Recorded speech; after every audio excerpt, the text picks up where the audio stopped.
हवामान विभागानं रत्नागिरी जिल्ह्याला 4 जुलैपर्यंत पावसाचा ऑरेंज अलर्ट जाहीर केला असून मुसळधार ते अतिमुसळधार पावसाची शक्यता वर्तवली आहे। गेल्या 24 तासात जिल्ह्यात सरासरी 97.37 मिलीमीटर पावसाची नोंद झाली आहे, ज्यामध्ये सर्वाधिक 117 मिलीमीटर पाऊस मंडणगड तालुक्यात पडला आहे। आजपर्यंत जिल्ह्यात केवळ 17% पाऊस झाला असला तरी सध्याच्या पावसामुळे नद्यांच्या पाणी पातळीत वाढ झाली आहे। समुद्राला उधाण आलं असून पावसाचा जोर वाढण्याचा अंदाज आहे।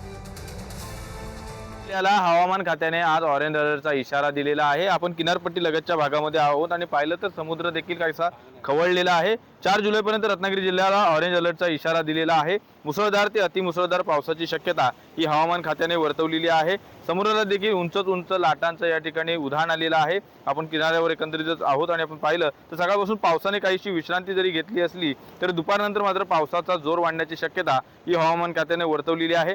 गेल्या 24 तासात सरासरी 97.37 मिलीमीटर एवढा पावसाची नोंद झालेली आहे।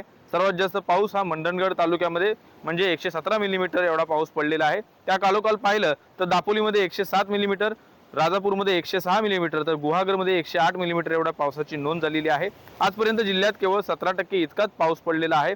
जर पाहिलं तर पडलेल्या या पावसामुळे नद्यांच्या पाणी पातळीमध्ये काहीशी कमालीची वाढ झालेली आहे। आपण दृश्यातून पाहिलं तर समुद्राला उधाण आलेलं आहे। उंच लाटा या ठिकाणी समुद्र किनारपट्टीवर या ठिकाणी धडकत आहे। त्यामुळे एकंदरीतच या 4 जुलैपर्यंत असलेल्या ऑरेंज अलर्टमुळे मुसळधार ते अतिमुसळधार पाऊस हा कोकणामध्ये पडणार आहे।